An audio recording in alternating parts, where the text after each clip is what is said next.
నమస్కారం అండి. SB news 9550కి స్వాగతం సుస్వాగతం. ఏ రోజు వార్త ఆ రోజు మనకు అప్డేట్ కావాలంటే ఎస్బీ న్యూస్ 9550 ఛానల్ను మీరు సబ్స్క్రైబ్ చేసుకుంటే ప్రతిరోజు వార్త మీకు అప్డేట్గా ఉంటుంది.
కాజీపేట ఆర్ఈఎస్ఎస్పి జూనియర్ కాలేజ్ అంటే డిఎల్ రవీంద్రారెడ్డి గారు స్థాపించినటువంటి కళాశాలలో 1985లో బాటనీ లెక్చరర్గా జాయిన్ అయ్యాను.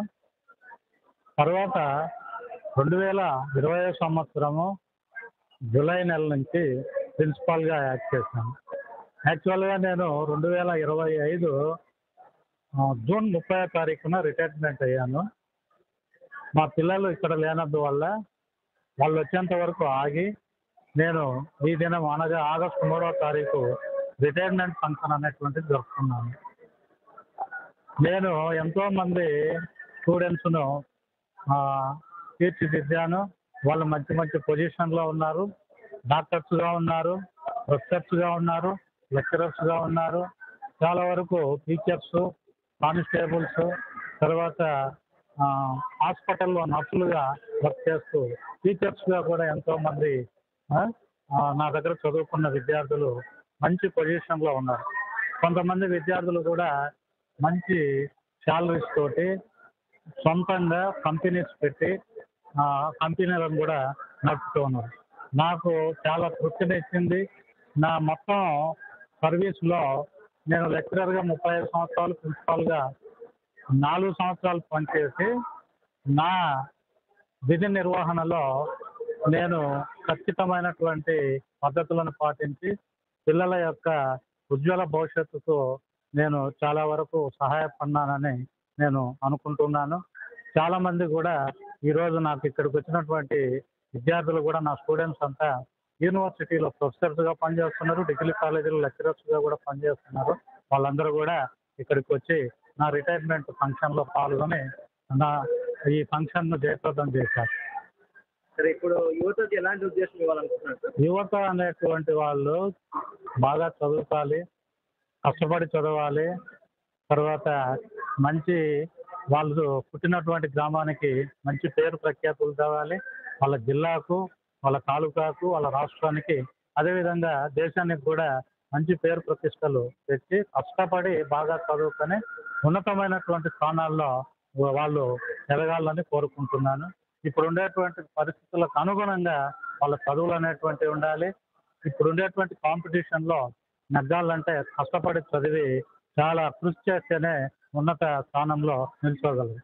కాబట్టి ఆషామాషిగా చదవకుండా అందరూ విద్యార్థులు చక్కగా చదివి వాళ్ళు ఏదైతే వాళ్ళు వృత్తిలో వాళ్ళు ఇంట్రెస్ట్ ఉంటారో ఆ వృత్తిని ఎన్నుకొని ఆ వృత్తిలో నైపుణ్యం అంటే ఆ ఎడ్యుకేషన్ చదివి ఆ వృత్తిలో బాగా తర్ఫీదై సమాజానికి ఉపయోగపడుతూ వాళ్ళు కూడా ఆర్థికంగా కూడా బాగా ఎదగాలని కోరుకుంటున్నాను. మేడం సార్ గురించి ఒక 2 మాటలు. నేను కూడా టీచర్ కానీ హై స్కూల్ నుంచి స్కూల్ అసిస్టెంట్ తెలుగుగా పనిచేస్తున్నాను. ఆ వర్క్లో పాటు ఆయన కూడా చాలా సహాయాన్ని నాకు చేసి నన్ను ఇన్ని రోజులు ఇద్దరం ఒకే విధంగా నాది నెక్స్ట్ ఇయర్ 25, 26 జూన్ 30వ తేదీ ఇదే టైంకి విరమణ రావాల్సిందాను. ముందుగానే ప్రచండ పదవి విరమణ చేయాల్సి వచ్చింది ఆరోగ్యం బాగలేనందుకు. కానీ నాకు అన్ని విధాలా సారు సహకరించడం వల్లనే ఇన్నేళ్ళు నేను 60 ఏళ్ళు పూర్తి చేసుకొని నా సర్వీస్కి నేను నిర్విఘ్నంగా పూర్తి చేయగలిగాను.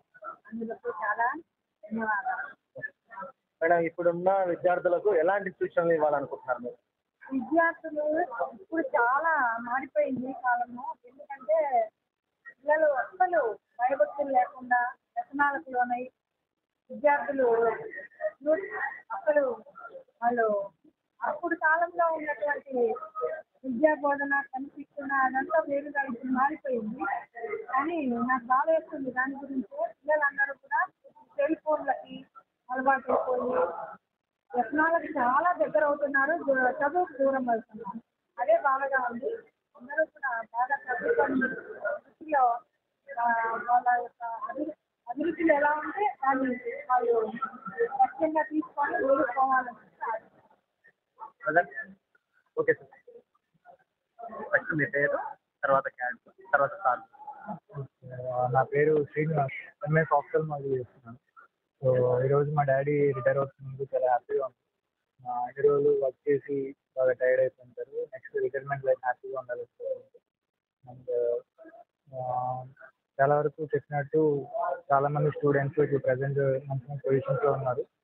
సో వాళ్ళు ఎప్పుడైతే మంచి మంచి పొజిషన్స్లో ఉన్నప్పుడు వీళ్ళకి మంచి తృప్తిని ఇస్తుంది. సో ఆ తృప్తిని ఇచ్చి ఇట్లా రిటైర్ అవుతున్నందుకు నాకు హ్యాపీగా ఉంది. And once again happy retirement. Thank you. Daddy గురించి ఒక పాయింట్. మా డాడీ గురించి చెప్పాలంటే బాగా కష్టపడి పైకి వచ్చిన వ్యక్తి. సో నేను కూడా అదే విధంగా కష్టపడి మంచి పొజిషన్లో ఉండాలని కోరుకుంటున్నాను. మీ డాడీ ఎలాంటి సూచనలు ఇచ్చారు?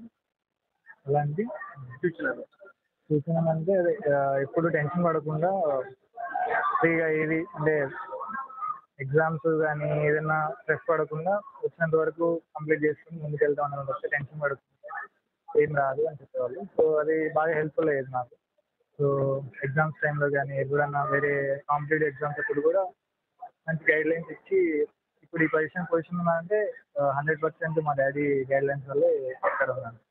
సో అందరికీ వాళ్ళ పేరెంట్స్ చెప్పినవి పాటించి మంచిగా ఫ్యూచర్లో వాళ్ళు ఏది కావాలనుకుంటే దాంట్లో జాయిన్ అయ్యి మంచి హైట్స్కి వెళ్ళాలని కోరుకుంటున్నాను. వచ్చిన ప్రతి ఒక్కరికి ధన్యవాదాలు చెప్పారు.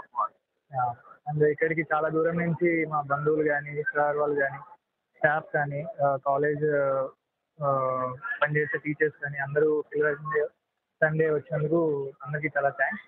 అండ్ వచ్చి ఈ ఫంక్షన్ ఇంత విజయవంతం చేసినందుకు చాలా హ్యాపీగా ఉంది.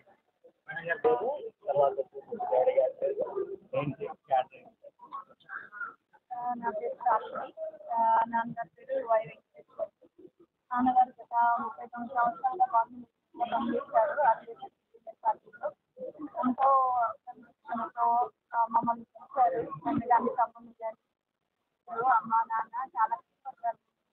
స్థాయిలో ఉన్నామంటే వాళ్ళ ఎన్నో కృషి కారణము. వాళ్ళ నుంచి చాలా నేర్చుకున్నాము. ఎలాగా క్రమశిక్షణ పొందగలగాలి, ఎలా ఉండాలి, తరం ఏదైనా సమస్య ఎలా ఎదుర్కోవాలి అన్నది చాలా చక్కగా నేర్చుకున్నాము.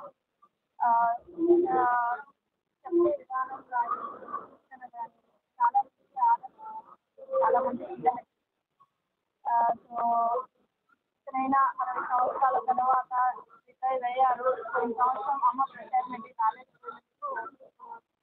కలిసి చేసే అదృష్టం రిటైర్మెంట్ ఆరోగ్యంగా ఉండాలని కోరుకుంటున్నాను. గురించి ఎప్పుడూ కూల్గానే ఉంటారు. మంచిగా అన్ని చెప్తారు. ఏది అర్థం కాకపోయినా ఏ క్లాస్